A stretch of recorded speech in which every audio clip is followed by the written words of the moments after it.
우리가 지난주 살펴본 것처럼 바울의 일행은 이제 에베소에서 이 데메드리오와 또 그들의 동종 업계에 있는 사람들로부터 위협을 받고 또 불법적으로 그들을 원형 경기장으로 끌고 와 자칫하면 이 성난 군중들, 성난 무리들에게 처참하게 죽을 수도 있는 위협에 처해졌습니다.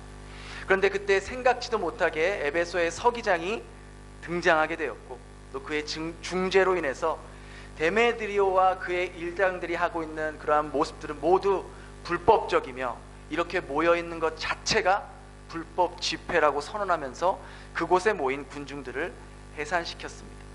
이처럼 하나님은 하나님을 믿지 않는 자들을 사용하면서 하나님의 자녀들을 보호하시고 인도하시고 지키시는 모습을 우리가 살펴보았습니다. 오늘부터는 우리가 사도행전 20장으로 들어가게 되는데요, 20장 1절은 이렇게 시작합니다. 1절 같이 읽겠습니다. 시작. 소요가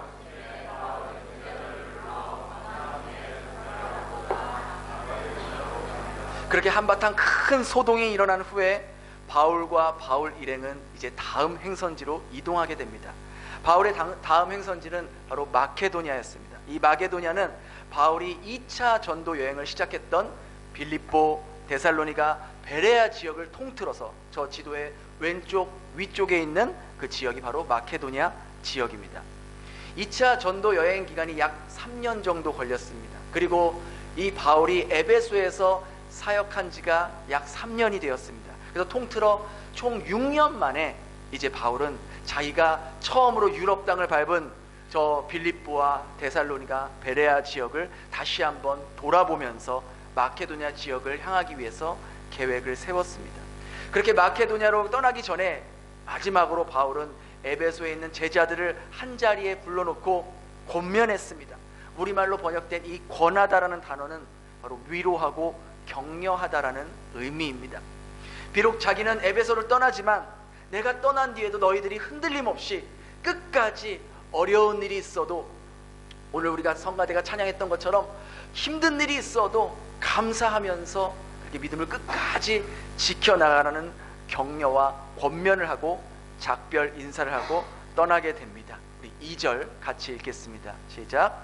그 지방으로, 말로 헬라에, 마케도니아로 도착한 바울은 이제 차례대로 빌립보와 데살로니가와 베레아를 차례를 다니면서 그곳의 가정교회와 이제 제자들을 만나 그동안에 있었던 일들, 이 고린도에 있었던 일들, 아테네에 있었던 일들, 특히 이 에베소에서 오랫동안 3년 동안 사역하면서 있었던 일들을 그들에게 상세하게 이야기하면서 성령께서 어떻게 역사하셨는지 그 마케도니아 지역의 이제 가정교회들을 다니면서 그들의 믿음이 더욱더 굳건해지도록 이야기해 주었던 것이죠. 바울이 2차 전도 여행 때 이 지역에서 복음을 전하고 이제 6년이라는 시간이 지났습니다. 6년 동안 어떤 일이 일어났을까요? 그 당시 상황을 바울은 고린도 후서 7장 5절에 이렇게 말해주고 있습니다. 고린도 후서 7장 5절 같이 읽겠습니다. 시작. 우리가 마케도니아에 이르렀을 때 우리 육체가 편하지 못하였고 사방으로 환난을 당하여 밖으로는 다툼이요 안으로는. 바울이 6년 만에 마케도니아 땅을 밟았지만 그곳은 여전히 복음에 대해 배타적인 모습으로 인해서 환난과 두려움으로 가득 차 있다고 바울은 고백합니다. 6년 전 자신을 해치려고 했던 자들이 그대로 남아있고 어떻게 해서든 이 교회와 그리스도인들을 없애버리려고 했던 것이죠. 하지만 그 어떤가 위협과 환난도 이 마케도니아 지역의 교회를 무너뜨릴 수 없었습니다.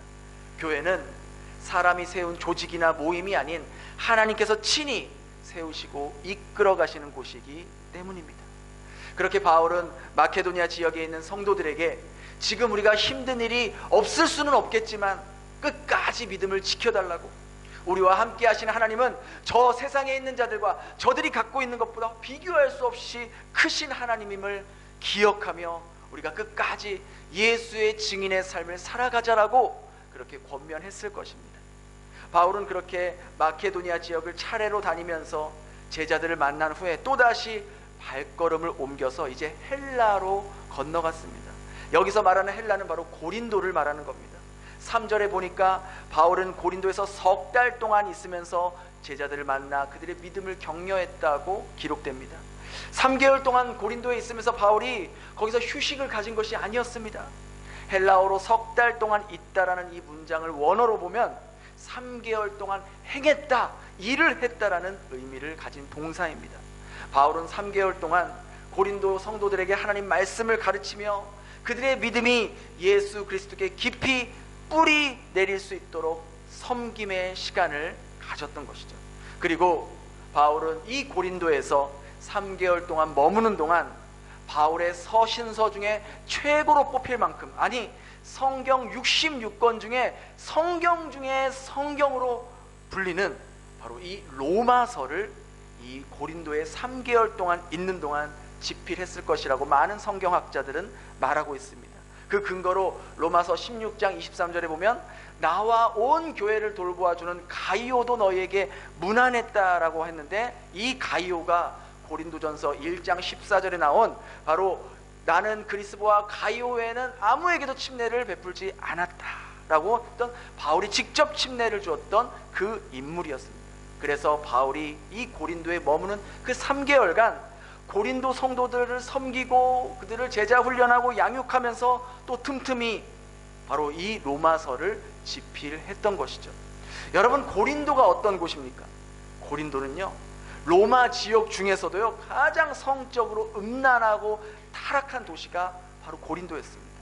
오죽하면 성적으로 문란한 사람을 보고 야, 저 사람 참 고린도 사람 같다 라고 말할 정도였으니까.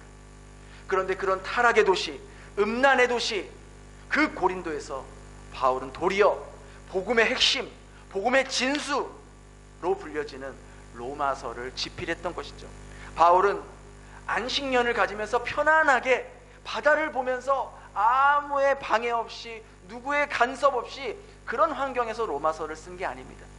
아마 낮에는 고린도에 있는 성도들을 만나서 신방하고 하나님 말씀 가르치고, 또 때로는 거기 있는 유대인들의 공격과 비방과 모욕을 당하면서, 또 밤에는 촛불을 켜고 잠자는 시간을 줄이면서까지 이 로마서를 집필했을 것입니다.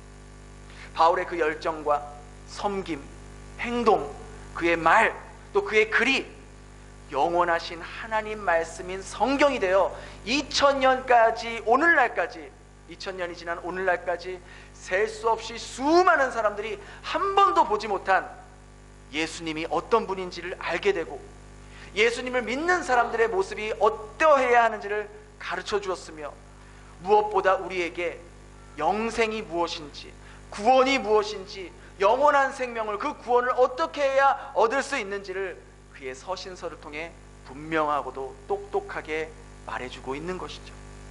바울은 예수님을 만난 후에 그가 찾아가는 곳이 어디든지 자신의 유익이나 개인의 안위를 계산하기보다 언제나 하나님 나라를 위해 한 영혼을 구원하는 일에 최선을 다해 사역을 했습니다. 그리고 떠날 때가 되면 그는 주저없이 미련 없이 그 자리를 떠났습니다. 그가 다녔던 그 어느 곳에서도 자기의 헌신이나 자기의 수고를 내세워 자기의 권리를 요구하지 않았습니다. 마땅히 자기 권리를 요구할 수 있음에도 불구하고 도리어 그는 성도들을 위해, 또 예수님을 따르는 사람들이 어떠해야 하는지를 자신의 삶으로 보여주기 위해 자기의 모든 권리와 기득권을 내려놓고 떠날 때는 언제나 빈손으로 미련 없이 떠났던 것이죠. 바울이 가는 곳곳마다 사람들이 진심으로 그와 함께하고 싶어했고 그와 동역하고 싶어했던 이유 역시 바로 이와 같은 헌신의 모습이 있었기 때문입니다. 바울이 로마에서 참수형을 당할 때 그의 나이가 약 50대 후반에서 60대 초반으로 추정하고 있습니다. 그리고 오늘 본문의 바울의 나이는 약 40대 후반에서 50대 초반으로 보여집니다. 2000년 전 당시 평균 수명이 약 50세 초중반이었다고 합니다. 그러니 본문 속 바울의 나이가 50대 초반 정도라고 말하는 것은 오늘날로 말하면 70대 후반에서 80대 초반인 인생의 말년의 시점을 보내고 있는 겁니다. 바울은 예수님을 처음 만났을 때 약 20대 후반 때부터 본문에 이르기까지 늘 한결같이 예수님의 모습을 따라 섬김의 삶을 살았던 것이죠. 아니, 오히려 예수님을 만나면 만날수록, 처음 만났을 때보다 나이가 들면 들수록 그의 헌신의 깊이는 더 깊어졌고, 나이가 들수록 다른 사람들에게 섬김을 받으려 하기보다 도리어 나이가 들수록 자신의 것으로 다른 사람을 섬기려 하는 모습은 그가 진정 예수님의 제자였음을 우리들에게 보여주고 있다는 것이죠. 만일 그가 어느 인생의 시점에서 섬기는 삶을 그만두고 그걸 내려놓고 주위 사람들에게 섬김을 받으려 했다거나, 내가 이만큼 희생했으니, 내가 이만큼 헌신했으니, 수고했으니 이제 그 보상을 해줘라 라고 하면서 자기의 권리를 요구했다면, 그는 오늘날 우리가 존경하고 닮고 싶어하는 바울의 모습은 결코 될 수 없었을 것입니다. 사람은 보통 시간이 지날수록, 또 나이가 들수록, 어느 단체에 오래 있을수록 다른 사람을 섬기려 하기보단 다른 사람들에게 섬김을 받으려는 경향이 있습니다. 분명 나이 드신 분들을 공경하고 섬겨야 함은 그리스도인이라면 마땅히 해야 됩니다. 하지만 나이가 들었다고 해서, 그곳에 오래 있었다고 해서 나는 섬김을 받아야 하는 존재야, 어른을 공경해야지, 내가 나이가 많으니까 어른 대접을 해줘야지라고 당연하게 생각한다면 그 사람은 어른이 아니라 노인입니다. 여러분, 어른과 노인의 차이를 아십니까? 이 두 단어는요, 비슷해 보이지만 그 의미는 전혀 다른 단어입니다. 마치 음식과 같아요. 어떤 음식은 시간이 지나면 부패하고 그 용기 안에 썩어져서 모든 그 주변에 있는 음식에 나쁜 세균과 나쁜 곰팡이가 생겨서 썩어져 버리게 만드는 음식이 있는가 반면에, 어떤 음식은 시간이 지나면 발효가 되어서 좋은 유산균이 만들어져 그 용기 안에 있는 모든 음식이 몸에 좋은 효소로 가득 차게 되는 음식이 있습니다. 노인과 어른이 이와 같습니다. 노인의 모습은 시간이 지날수록, 나이가 들수록 점점점 나 중심적으로 생각하는 모습들, 내 자신에 더 집착하는 모습들, 그래서 주변에 있는 사람들이 그 사람으로 인해 불편해지고 힘들어하고 고통스럽게 됩니다. 다른 사람들이 그런 모습을 보면서 어떻게 생각합니까? 아, 내가 나이 들면 저렇게 하지 말아야지, 저런 행동하지 말아야지, 정말 추하다, 이런 생각을 하게 됩니다. 그러나 어른의 모습은 나이가 들수록 나 중심적인 모습이 아닌 타인 중심적인 생각하는 모습, 그 사람과 함께 있으면 있을수록 더 같이 있고 싶어하고 더 닮고 싶어하는 모습, 정말 저분을 보면 나도 나이가 들면 저렇게 늙고 싶어, 저렇게 살고 싶어, 정말 저분처럼 저렇게 아름답게 살고 싶어, 그런 생각을 갖게 됩니다. 노인은요, 사람들이 자기 말대로만 해주길 바랍니다. 다른 사람의 상황이나 감정은 고려하지 않고 다른 사람의 의견을 듣지 않아요. 그저 자기가 원하는 대로 다른 사람이 해주길 바라고, 그렇게 하지 않으면 화를 내고 불평하고 고집을 부립니다. 그러나 어른은 상대방이 어리더라도 그 의견을 경청하고 그 상대방으로부터 배울 점을 찾으려고 하는 모습을 가지고 있어요. 나의 원함보다는 하나님께서 원하시는 것이 무엇인지, 내 주변 사람들이 원하는 건 무엇인지를 늘 생각하고 거기에 민감하게 반응할 줄 아는 사람입니다. 노인은 자기의 것을 꼭꼭 쌓아두고 나누려 하지 않습니다. 자기의 것을 쓰는 것은 아까워하면서 남의 것을 쓰는 것은 당연하게 여깁니다. 반면에 어른은 다른 사람의 것을 쓰는 것을 굉장히 미안해합니다. 그러면서 자기의 것은 다른 사람에게 나눠주고 또 나눠주려는 모습이 있다는 것이죠.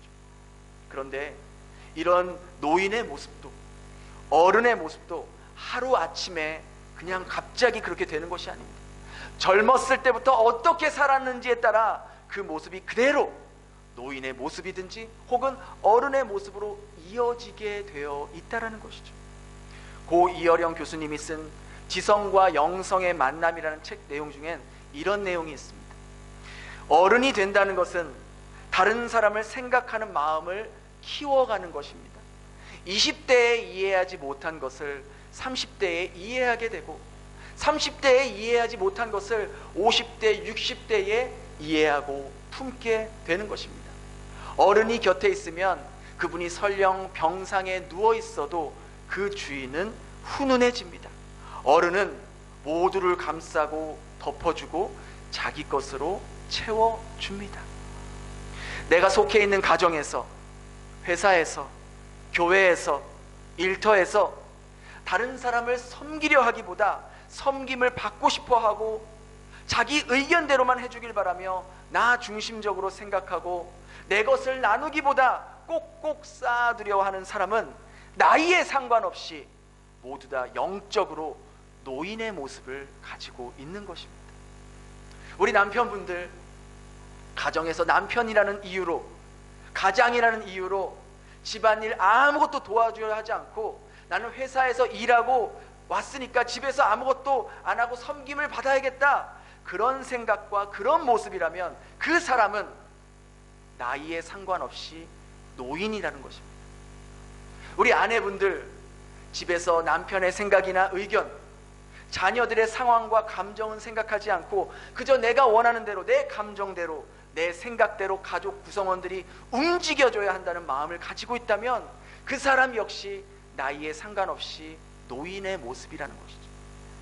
교회에서도 교회를 오래 다녔다는 이유로, 나이가 많다는 이유로 나는 이 정도 했으니까, 나는 예전에 많이 섬겼으니까 이젠 좀 쉬면서 편하게 교회 다녀야지, 그런 마음을 가지고 있다면 그분은 나이에 상관없이 노인의 모습이 되어가고 있는 것입니다.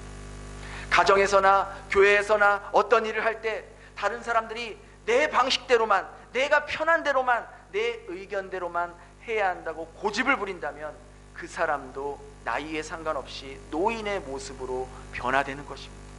주변 사람들과의 관계에서도 내가 나이가 많다는 이유로 혹은 사회적인 직분이 있다는 이유로 다른 사람의 섬김을 받는 것을 당연하게 여기고 그것을 마치 권리처럼 요구하고 있다면 그 역시도 노인의 모습이 되어가고 있다는 것입니다.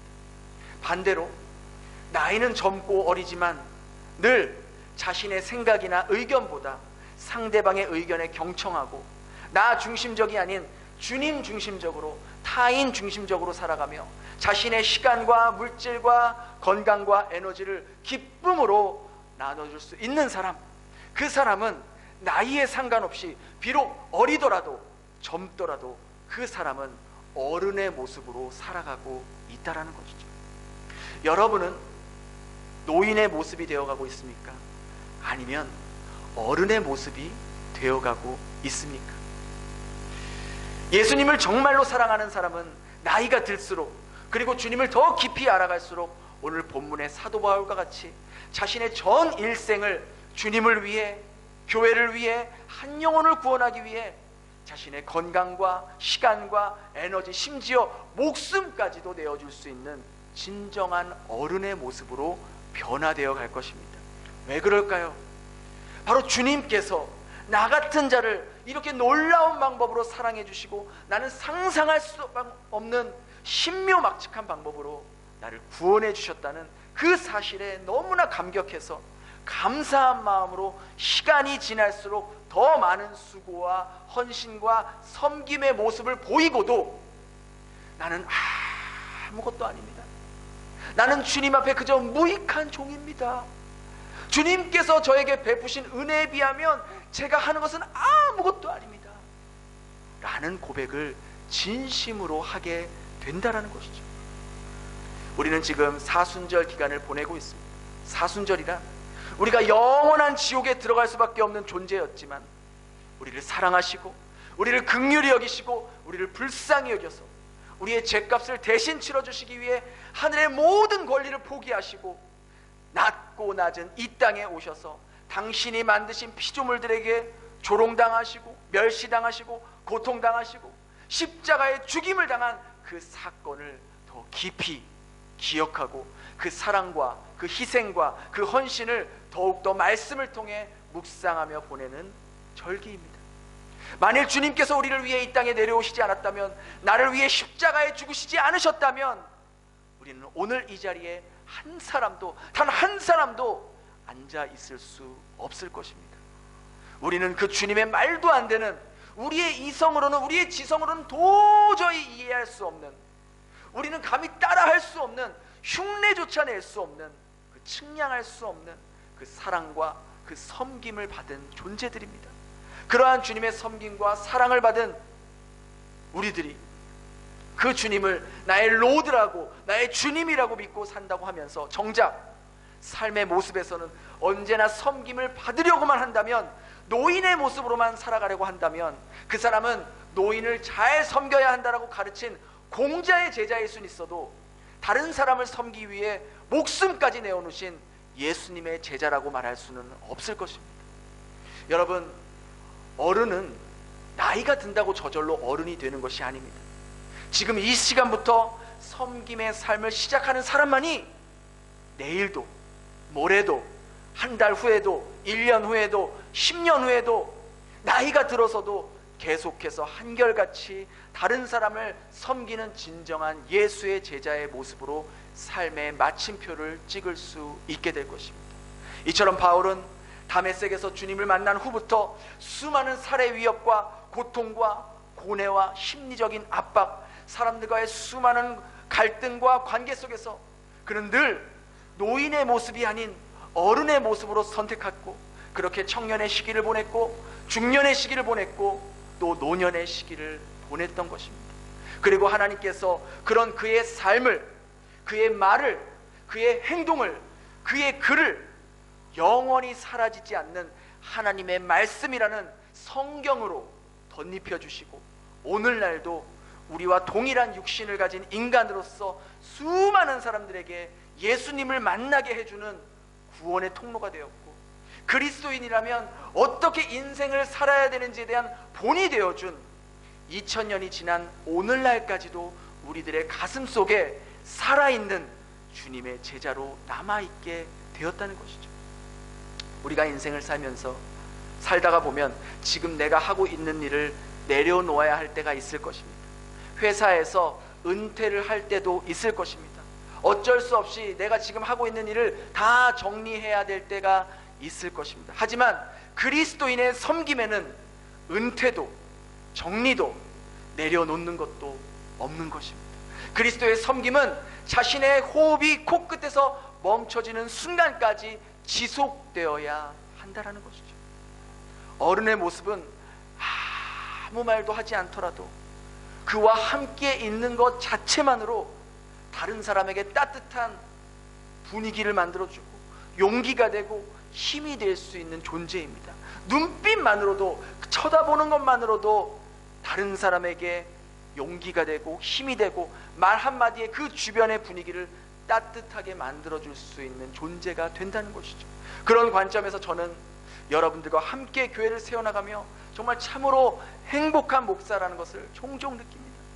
여기 계신 성도님들 중에는 나 자신을 위해서가 아니라 다른 사람을 위해서, 하나님 나라와 교회와 예배를 위해 자신의 시간과 에너지와 물질을 기쁨으로 사용하면서도 오히려 내가 주님께 쓰임받고 있다는 것에 감사하며 지내는 분들이 너무나 많습니다. 제가 특별히 부탁하지 않아도 우리 교육부 선생님들이 어떻게 하면 내게 맡겨진 아이들에게 조금이라도 더 좋은 것을 줄 수 있을까? 어떻게 하면 나를 부르신 하나님, 나를 만나주신 하나님을 우리 아이들의 눈높이로 전해줄 수 있을까? 어떻게 하면 성도들이 더 하나님의 말씀을 가까이 하게 할 수 있을까? 어떻게 하면 이 맡겨진 이 교회를 주님께서 기뻐하시는 모습으로 세워갈 수 있을까? 그렇게 제가 말하지 않았는데도 기도하시면서 자발적으로 성도들을 위해, 예배를 위해, 또 지역 이웃들을 위해 섬기는 성도들과 함께 이 교회를 세워가고 있다는 것에 큰 기쁨과 감사함을 느껴요. 오늘도 아까도 우리가 잠깐 있었지만 예배 가운데 헌금 시간에도 또 성경 봉독 시간에도 다 보고 눈치껏 알아서 탁탁탁. 여러분 잘 모르시죠? 아는 사람만 알아요. 부족한 부분이 보이면 내가 먼저 나서야겠다 이렇게 보이는 부분도 있고 다 그런 것입니다. 저같이 부족하고 흠이 많은 목회자에게 하나님께서는 여러분과 같은 영적인 어른들을 많이 보내주셨어요. 심지어 저보다 나이가 어림에도 불구하고 젊은 분들께서 오히려 저보다 더 어른의 모습처럼 다른 사람을 섬겨주시고 교회를 섬기는 모습을 보며 얼마나 하나님께 감사하고 이렇게 베델교회에서 목회하는 것이 정말 참으로 행복하구나, 내가 정말 복받은 자구나 라는 것을 진심으로 느끼고 여러분께 진심으로 감사드려요. 만일 저와 여러분이 오늘 본문의 바울과 같이 주님의 그 놀랍고 신묘막측한 사랑을 우리가 늘 마음속에 품고 다른 사람을 섬기며 살아간다면 누구든지 주님 안에서 이 시대의 사도 바울의 모습으로 살아갈 수 있다라는 것이죠. 사람을 섬기러 이 땅에 오셨던 주님께서 바로 그런 마음으로 하루하루 살아가는 여러분들의 삶을 주님의 손과 발로 사용하실 것이기 때문입니다. 우리 마지막으로 짧은 영상 하나 보고 말씀을 마치도록 하겠습니다. 홀로 아이를 키우는 한부모 가정 아빠가 따뜻한 사연을 알리고 싶다며 제보를 보내주셨습니다. 코로나로 일자리를 잃고 아이 생일날에도 먹고 싶은 걸 사주지 못하고 있었는데 동네 피자 가게 사장님으로부터 눈물 나는 선물을 받았다는 겁니다. 신정은 기자가 전해드립니다. 한부모 아빠 김수환 씨는 다가오는 딸의 7번째 생일이 올해에는 유독 버거웠습니다. 코로나로 식당 일을 잃었습니다. 딸 아이만 바라보며 버텼지만 딸을 혼자 두지 못해 일을 구하기 쉽지 않았습니다. 식당 주방에서 이렇게 아이 같이 이렇게 생활을 했었는데 그것마저도 이제 안 되는 거죠. 이렇게 또 직장을 얻으려고 하니까 아이는 데리고 오면 안 된다. 기초생활수급자가 된 지 반년. 엎친 데 덮친 격으로 아이가 피부병까지 앓으면서 큰 지출을 견뎌야 했습니다. 달걀 반찬으로 생일상을 차렸지만 미안함이 사무쳤습니다. 뭐 먹고 싶어? 케이크, 이거 피자하고 치킨 먹고 그 중에 사고 남은 게 이제 571원인가 있었는데 그 먹고 싶다? 뭐 하는 걸 못 사주는 그 이제 몇 차례 주문했던 피자집에 사정을 설명했습니다. 7살 딸을 혼자 키우는데 당장 돈은 없어 부탁드려봅니다. 기초생활비 받는 날 드릴 수 있습니다. 꼭 드릴게요. 조금 후 도착한 피자 상자엔 또박또박 큼지막한 글씨가 적혀 있었는데요. 부담 갖지 말고 아이가 먹고 싶어 하면 또 연락 달라는 글. 행복했어요. 먹는 것만 봐도 아빠들은 다 좋잖아요.